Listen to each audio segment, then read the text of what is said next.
A paz do Senhor Jesus, gente. Então, eu quero fazer uma parte 2 do vídeo que eu tô postando aqui na internet para falar sobre a questão minha do casamento, de eu ter vindo para a Espanha um pouquinho para conversar aqui com vocês, né?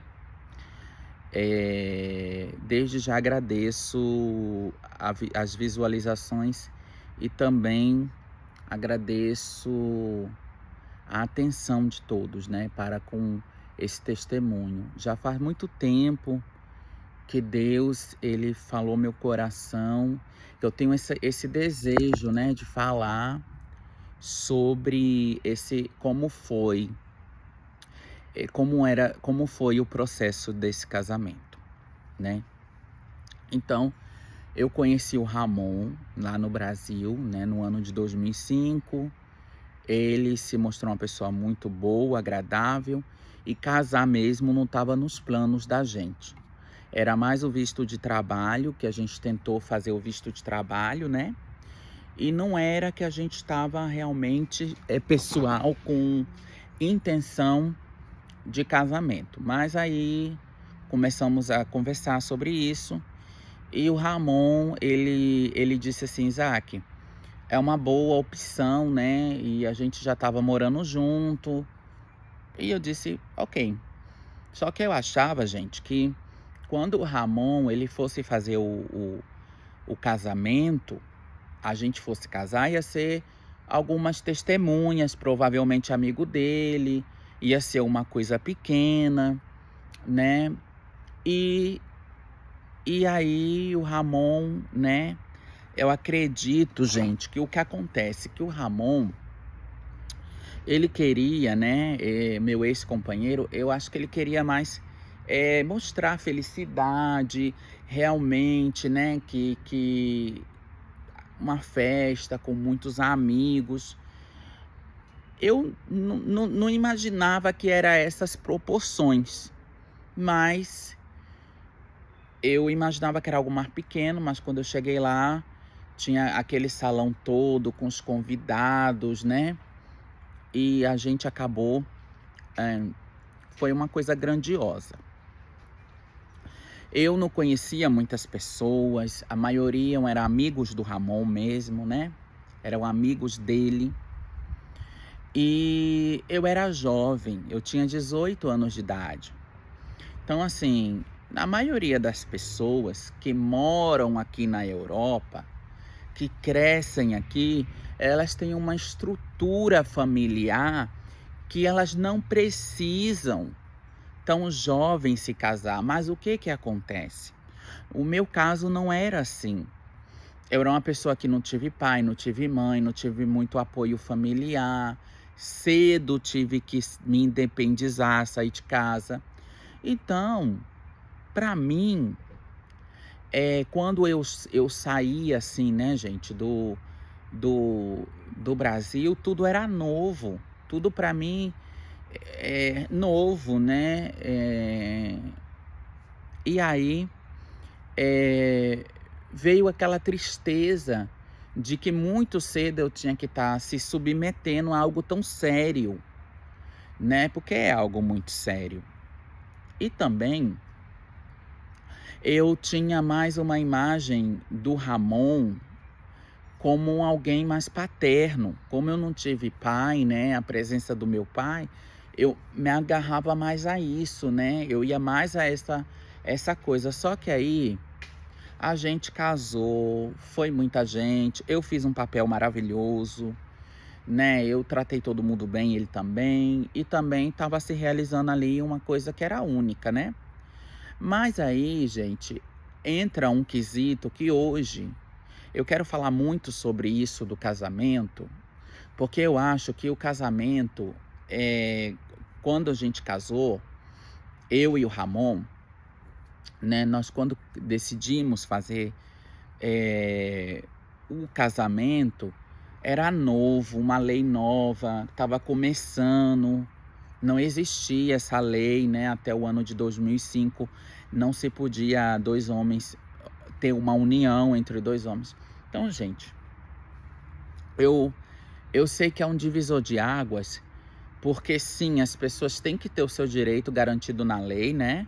Se acaso um dos dois morre, tem umas garantias pela lei. Por outro lado, eu estava firmando um acordo no mundo espiritual.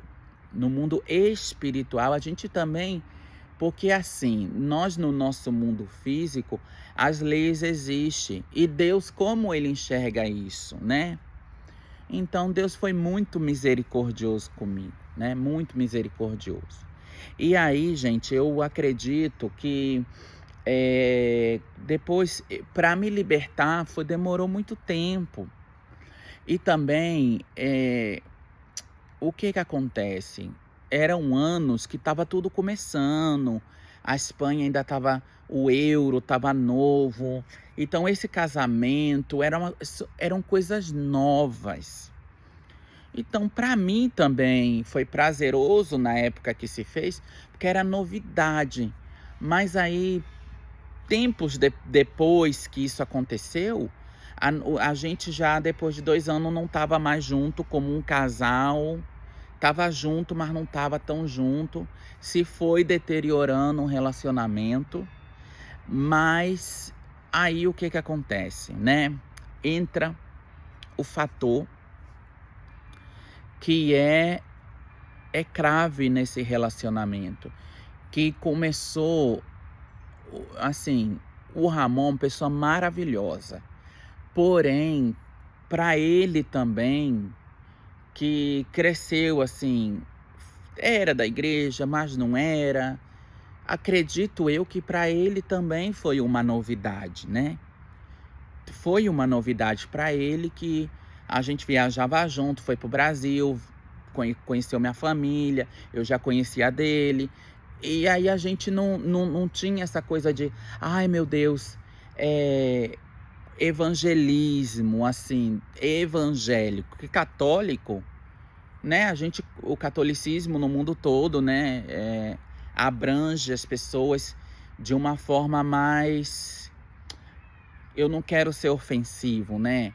Mas o catolicismo, ele abraça todo mundo, não julga, né? Então, assim, o evangélico é um pouco mais estrito para as Sagradas Escrituras.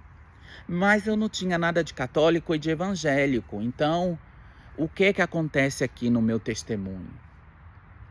A gente casou, naquela situação toda da festa, o pós-casamento.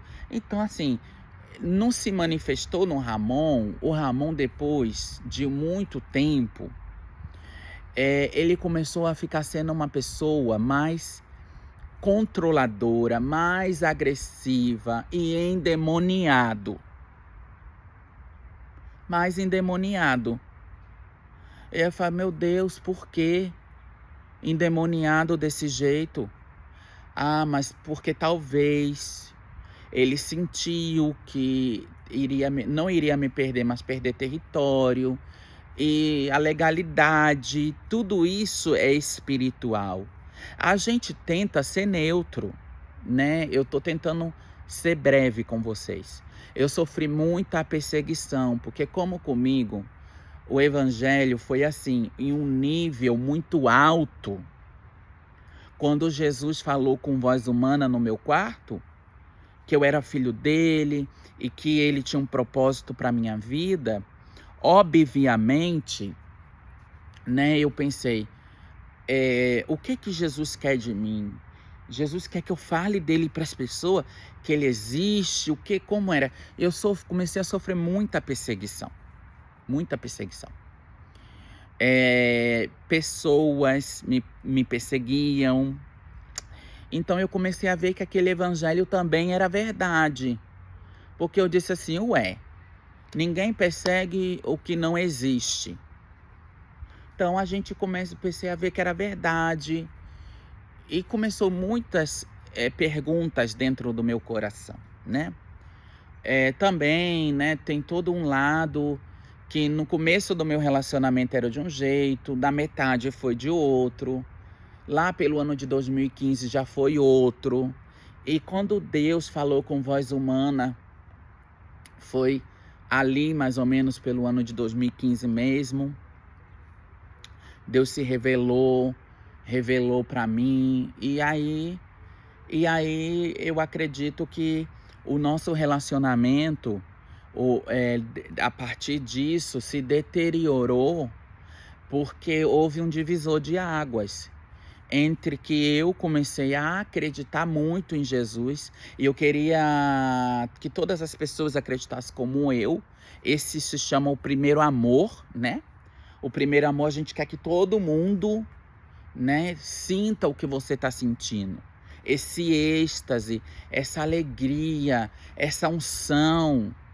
Mas aí começou uma perseguição muito forte, muito forte. E assim, eu digo que tudo isso foi me moldando, porque eu comecei a ser perseguido, acho que duramente criticado. Quem, quem, quem, quem sabia que Jesus é real, mas ainda sabia que eu estava lutando com a homossexualidade, lutando com a sexualidade, lutando para encontrar quem eu sou. E muita gente não aceita, né? Você falar de Jesus e você ainda ser um homossexual em construção, é porque você tem que fazer a renúncia. Só que a renúncia nunca é da noite para o dia. Tem gente que sim é, mas é um processo. Com Deus é um processo. A gente às vezes é da noite para o dia. Mas a gente às vezes cai, levanta, pede perdão a Deus, e volta a cair, levanta. É um processo. E principalmente, para mim, tem sido esse processo todo, porque eu não nasci numa família estruturada. Com pai, com mãe, com avós, com estrutura, com estudos. Obviamente, é menos trabalhoso quando você nasce na família estruturada. E com tudo isso também, falar sobre a questão toda da prostituição, né? Da prostituição também, porque isso era uma coisa muito que era muito evidente naquela época, que estava tudo começando depois do casamento, depois dos 2 anos. Aí eu quis me prostituir também. E isso, a prostituição e você não é automaticamente, né? Mas muitas vezes você se droga porque precisa estar bem para atender o cliente, ou o cliente pede, faz parte do trabalho. E aí acabou que tudo isso eram muitos conflitos para o meu coração, né? Então, aquelas pessoas, elas não aceitavam muito bem terem me conhecido de um jeito, e depois eu tô falando de Jesus, mas depois eu tô errando também.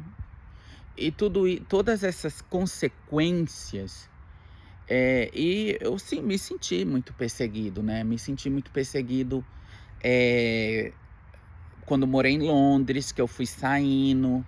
Eu sentia pessoas me filmando, me perseguindo, e eu dizia isso, gente. Tem que ser que eu estou vivendo um propósito de Deus muito grande.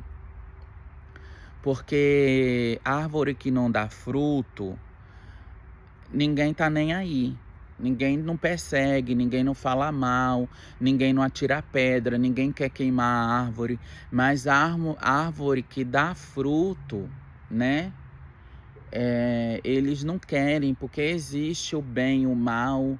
Existe pessoas sim que amam a Deus, ou pessoas que ainda são neutras, mas existe pessoas que sim, nesse mundo aqui, trabalham em favor de Satanás, do inimigo, do diabo, né? E aí tudo isso para mim era novo.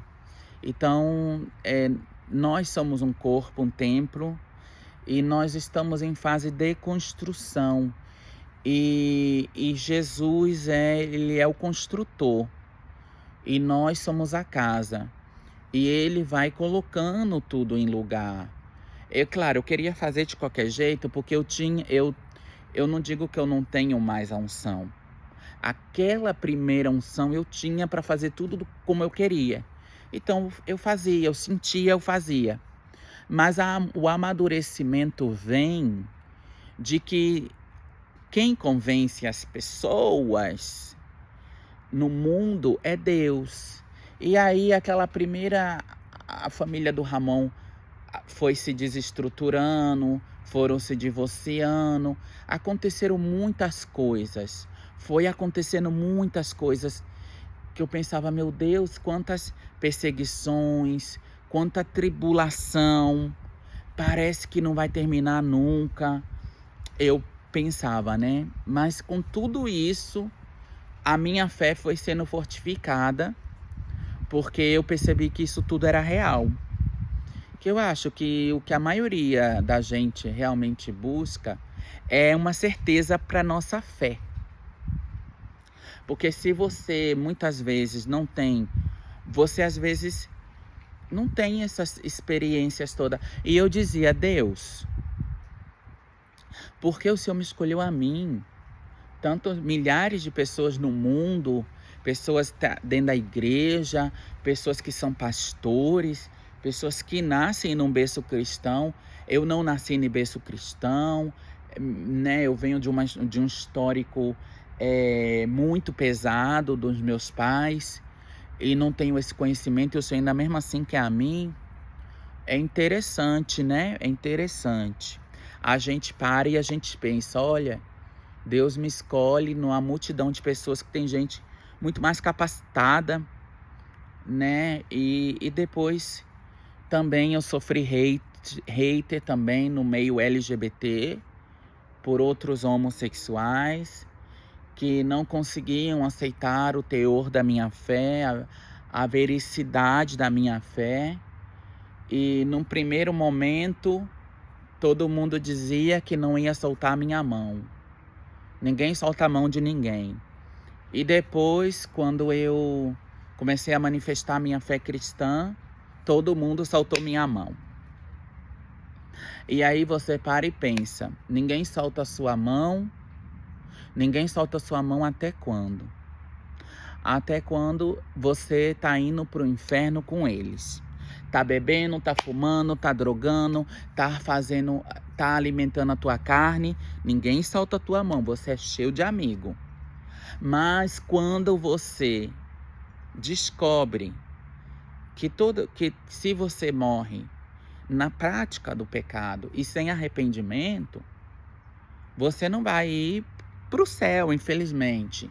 Você vai ir por um lugar que existe de dor e sofrimento. Então, aqueles amigos que diziam que não soltava a mão foram os primeiros a me abandonarem. Me soou um pouco estranho, né? Então, toda a perseguição que eu sofri, todo o hate que eu sofri, que eu não podia ser aceito, né? Então, você é só aceito quando? Quando você faz o que eles querem. E quando você não faz mais, você já não é mais aceito. Então, eu comecei a ver que eu fiz as minhas escolhas de acordo com aquilo que tranquiliza o meu coração. E o que é que realmente tranquiliza o meu coração? É saber que eu tenho paz interior. Tudo bem, eu posso não ter dinheiro na minha conta bancária para viajar mais como antes. Eu posso não ter tantas mais influências como eu tinha tanta influência, né? Eu morava no centro de Londres, cheguei a morar no centro de Londres, tinha muitos amigos, mas os amigos não vão me salvar. Os amigos não te salvam quando você precisa, né? Os amigos não vão te salvar. Então, eu cheguei na conclusão de que a renúncia não é só para a pessoa que ela é homossexual. É claro que ela está lutando com esse sentimento, mas a renúncia também é para o heterossexual, é a mesma coisa. O heterossexual, se ele não se abster de ir lá e fornicar, é o mesmo pecado, é o mesmo, não tem diferença. E as vontades que a gente precisa trabalhar em nós. E claro que cada ser humano é diferente, tem um entendimento que nós não somos iguais. né? E depois também eu entendo que houve um tempo que as pessoas estavam muito endemoniadas comigo, querendo ficar endemoniada, porque as pessoas precisam de ter alguém para culpar pelos atos que elas fazem. E eu comecei a falar, não, eu não tenho culpa das escolhas individuais, boas ou ruins, que cada um de nós fazemos. Escolhas nossas, nós sofremos a consequência.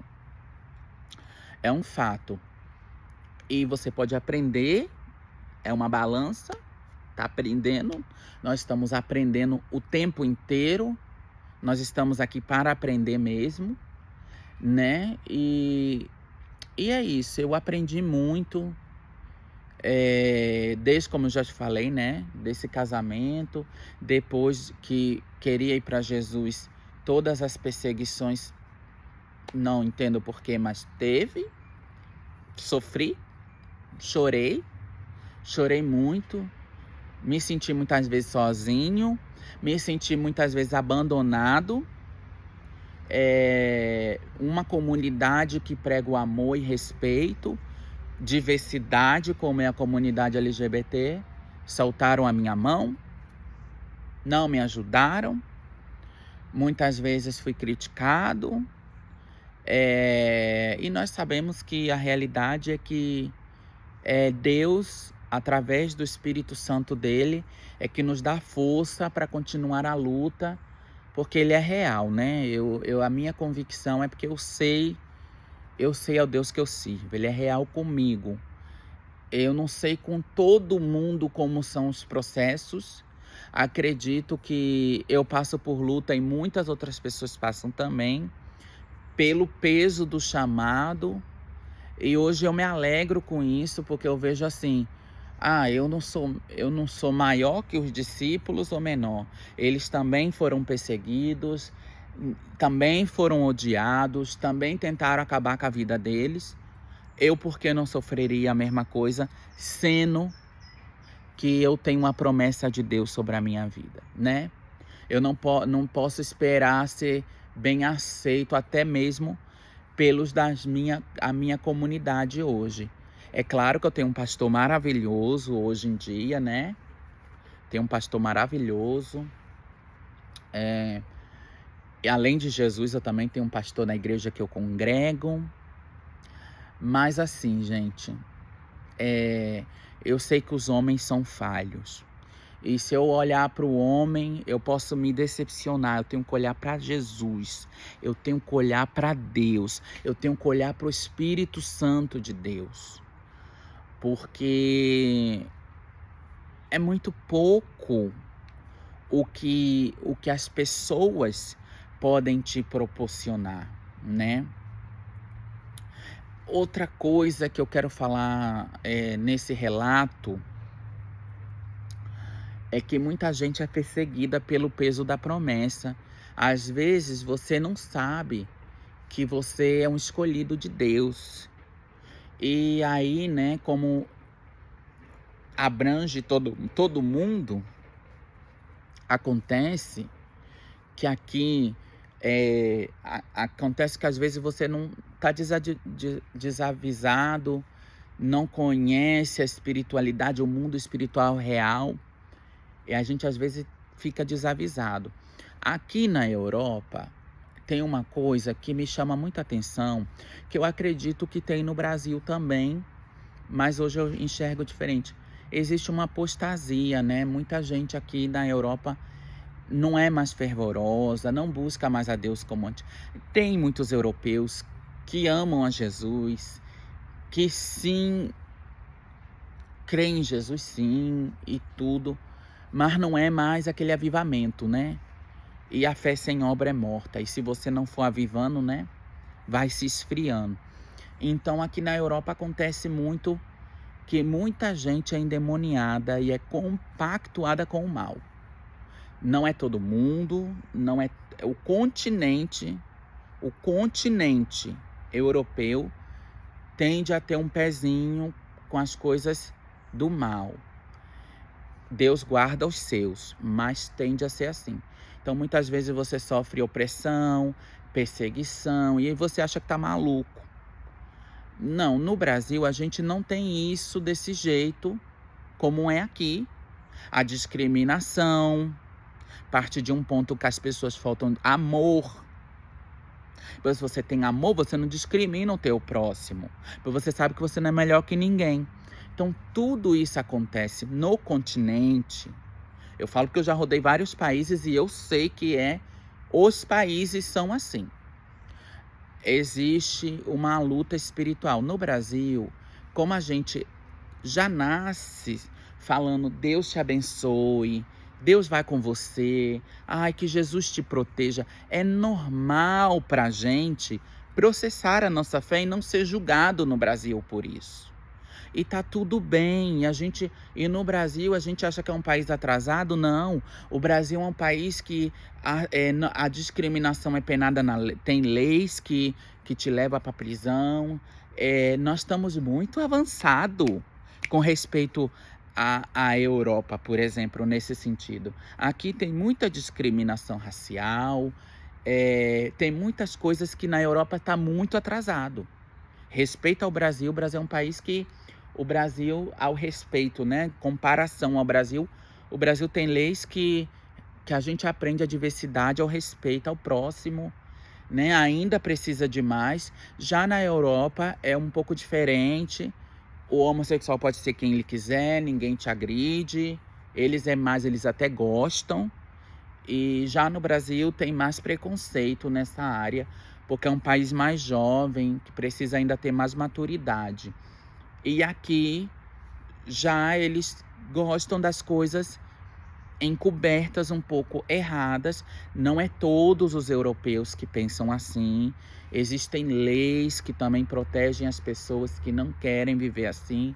Mas existe, como aqui na Suíça, a prostituição é legalizada, você paga imposto. Na Holanda, a droga é legalizada. Então, sim, o Ministério da Iniquidade opera.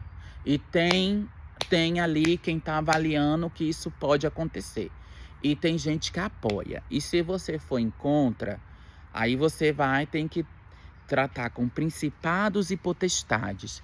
E aí você tem fé para conseguir vencer aos principados e a potestade. Porque assim, às vezes as ações demoníacas não é só numa pessoa.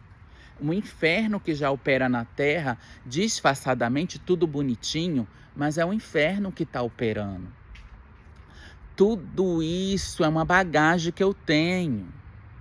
20 anos não são 20 dias, perseguições. Aí você vai entender, né? Perguntando a Deus, oração, leitura da palavra e experiência espiritual. Então, gente, tudo isso que eu tô falando, porque as mulheres aqui são perseguidas, os maridos tentam tirar os filhos das mulheres, é uma falta de empatia e amor, né? Os maridos não deixam as mulheres levar o filho pro Brasil quando se divorcia, muitos não querem pagar a pensão, pagam uma mixaria de dinheiro para elas, que não dá para viver. Então, tem uma coisa compactuada com o mal, né? Tem uma coisa. E se você não tiver um posicionamento, que isso também é importante, que você quer mesmo Jesus, então fica muito difícil. Deus pode defender o direito da vida, mas te defender quando você está fazendo um monte de coisas erradas, fica difícil para Deus, né? Deus até quer defender a prostituta, o cara que veio também fazer a prostituição e a outras coisas. Mas como é que Deus vai defender? E aí essas pessoas ficam escravizadas pelo mal. O mal te escraviza e não te liberta, não. Então, para Deus te libertar, você tem que andar alinhado, tem que haver renúncia, tem que pedir perdão e você tem que querer levar uma vida também, mesmo estando na Europa, mais simples. Porque claro que essa vida do luxo, de ficar viajando de um lado para o outro, é quem faz prostituição, né? Porque ninguém que trabalha 8 horas por dia e ganha seu salário e tem que pagar suas contas, tem mesmo dinheiro para estar pegando avião de um lugar para o outro, gravando stories no Facebook. A verdade é que muita gente é mexer ou é garota de programa e tem os clientes ricos. Então, isso a pessoa não vai postar na internet, né? Mas aí, quando começam a acontecer as coisas erradas, aí as pessoas não entendem, aí ficam desnorteadas porque não se apegaram à fé genuína e verdadeira. Eu vejo muita gente falando sobre essa questão das mulheres estão sendo levadas para os hospícios, ficando louca. Por causa de quê, gente? Por causa de quê? Porque aqui tem uma perseguição muito intensa. O inferno opera com força. É. No Brasil é diferente, as pessoas ainda se arrependem, pedem perdão, tem temor de Deus, tem um avivamento, as igrejas, você vê mesmo cura, libertação. Aqui você não vê, a gente não vê. A gente vê coisas mais inclinadas para o mal organizadamente acontecendo, e quando você quer fazer uma manifestação que pode ser que traga um avivamento, eles logo querem mandar a polícia para você. Na tua porta ou em algum lugar. Não, você não pode falar, você não pode cantar, você não pode... Ou seja, você não pode fazer uma coisa que é correta, mas se você for fazer uma coisa que não é correta, você pode fazer. Aí tá a balança que não tá pesando direito. Quer dizer então que você pode prostituir. Mas se você for cantar um hino de louvor ao Senhor, o império das trevas vem contra, se manifesta. Eles não querem que as pessoas sejam libertas, que elas conheçam a Jesus. As pessoas estão dormindo e não é só um dia, isso é um ciclo repetitivo, um atrás do outro. E um justo que se levanta para um exército do mal que quer fazer o justo cair. Aí fica sendo que a maioria das igrejas que nós temos um pouco de cristãos aqui são tudo latinas. O que aconteceu com a fé europeia? Um avivamento na Europa. Cadê esse avivamento? As igrejas que estão cheias são tudo latinas. Aí você para e pensa, o que está acontecendo? Então existe a apostasia, o esfriamento e tudo isso, e as ações demoníacas orquestrada e organizada. Porque a gente às vezes não pensa que o inferno é organizado, mas é. Eles usam a lei, mas sem Deus. E uma lei sem Deus não traz empatia nenhuma, né? Não consegue trazer empatia para o próximo. Já chega na agressividade e tudo isso. Então, são experiências que eu fui ganhando, essas experiências ao largo desses anos. E aí você acaba parando e pensando. Também existe um outro quesito, né? Vale a pena? Assim, hoje, na máxima mais experiência, vale a pena a gente pregar o evangelho? Claro que vale a pena. Mas vale a pena tentar convencer pessoas que não querem ser convencidas? Pessoas que, ao contrário, quando você fala que Deus é amor e quer dar um abraço, querem te matar? Que isso? Não vale a pena, gente. Simplesmente você vai ficar dando murro em ponta de faca, se machucando à toa. Então você prega para quem quer ouvir. Hoje em dia nós temos ferramenta como a internet, vai lá quem tiver interesse. Jesus, ele continua sendo o mesmo. Sabe, uma amiga minha falou para mim, Zaquiel, você às vezes precisa mudar, porque Deus ele vai continuar sendo Deus no trono dele da graça. Ele vai continuar com ou sem você. E aí, você? Então a escolha é nossa, né? A escolha é nossa. Nas escolhas você enfrenta a luta. Será que a pessoa que não tem Deus, ela enfrenta a luta igual que a que tem Deus? Pois eu acho que enfrenta também. Gente, eu acho que a pessoa que enfrenta também, e o pior, ela não sabe o porquê. E aí começa ela a ter depressão e não se curar da depressão, porque ela é uma obra do acaso, é o universo, não tem nada disso. Não tem nada de obra do acaso, o universo é Jesus que sopra a vida em nós e nós continuamos aqui com um propósito, né? Então esse é o meu relato número 2, né, que eu já fiz o número 1, e eu sentia no meu coração, né, eu tava no meu quarto, e eu sentia assim, gente, eu preciso dar mais, falar mais, falar mais, o que tudo isso que eu vim vivendo, que não foi pouco não. Foram noites e noites de perseguição, não foi 1 ou 2 dias, foram anos. Pois se você for perseguido 1 semana, você já se estressa. E os anos que você é perseguido? E é no trabalho, e é gente vindo falar coisa com coisa, e é na rua. Olha, gente, eu tive casos e casos e casos, pasmem, de não estar fazendo uma oração e aparecer polícia por causa de uma oração.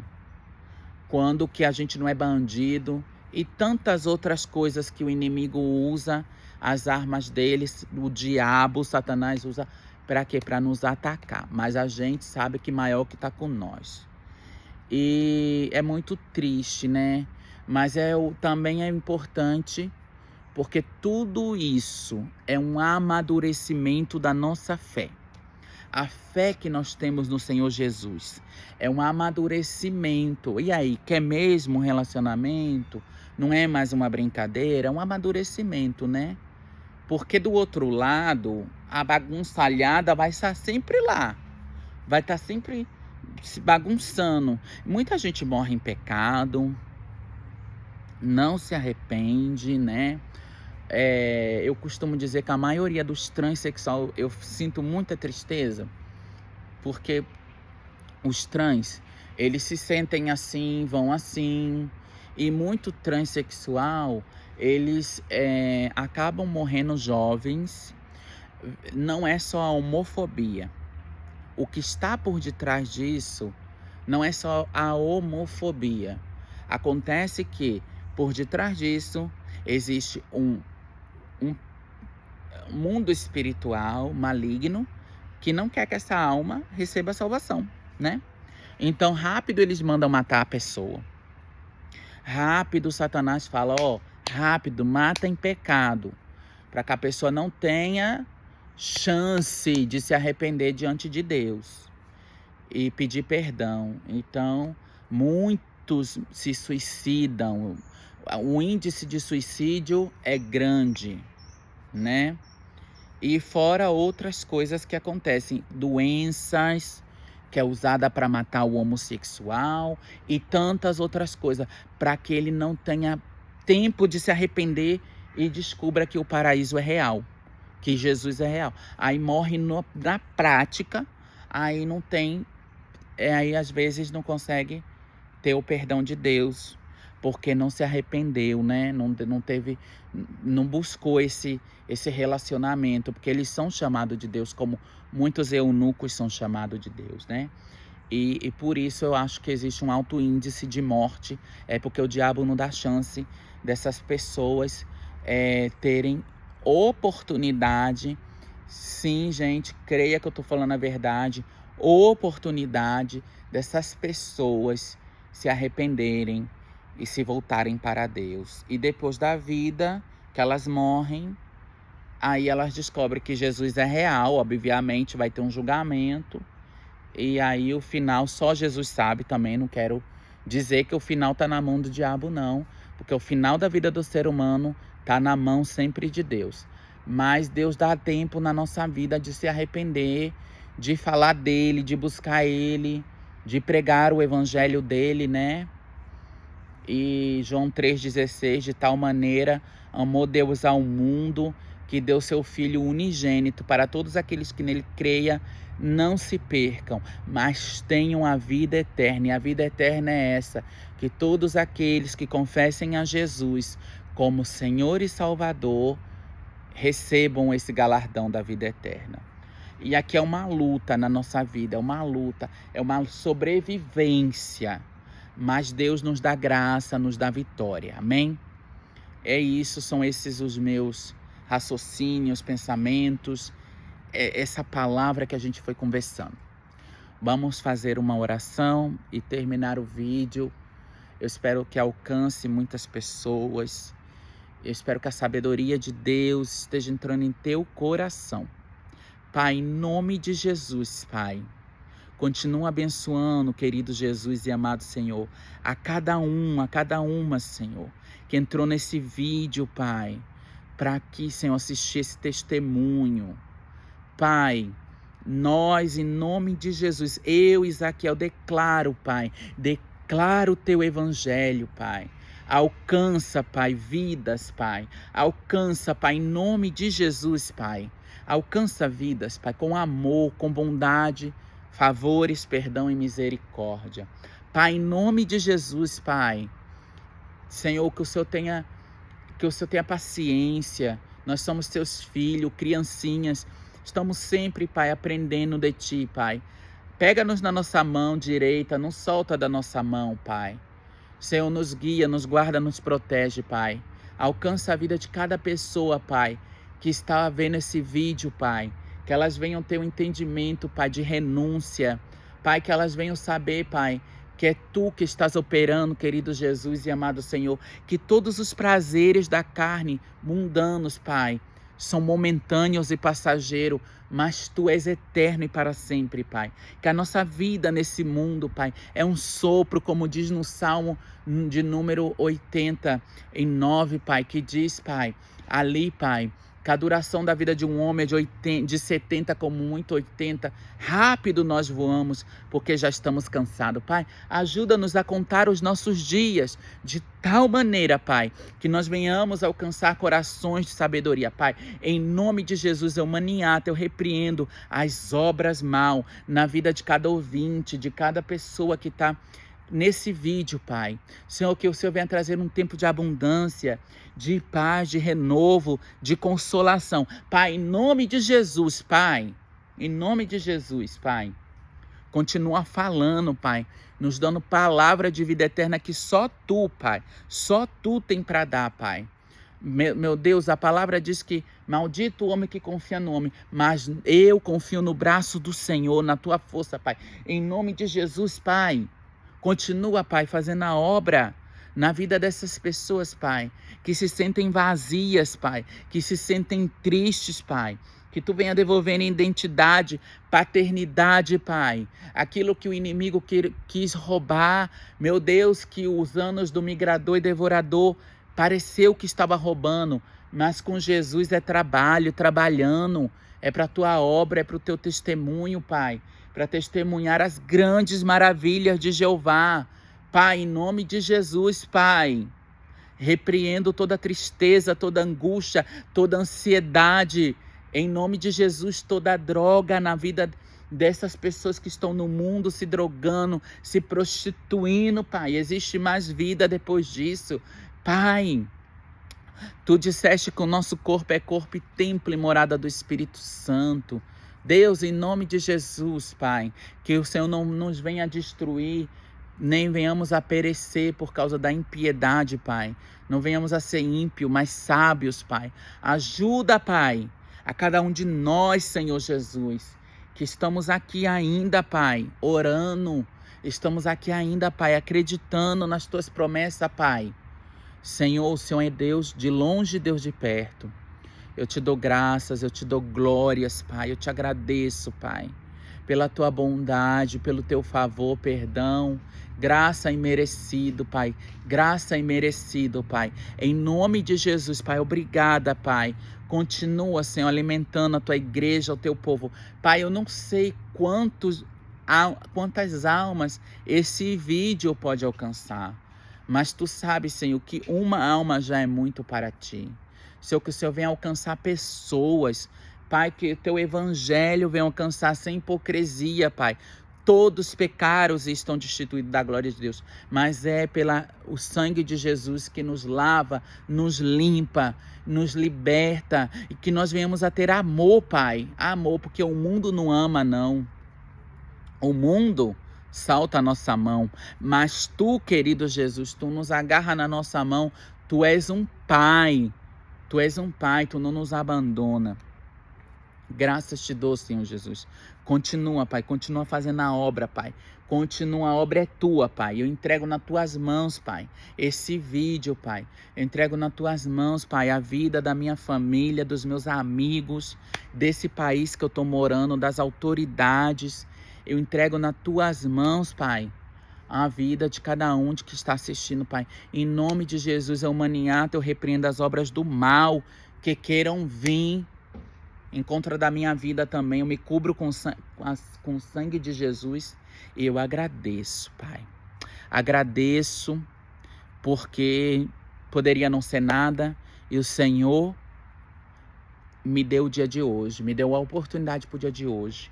Eu agradeço em nome de Jesus. Amém e amém, amada igreja do Senhor. Paz do Senhor Jesus.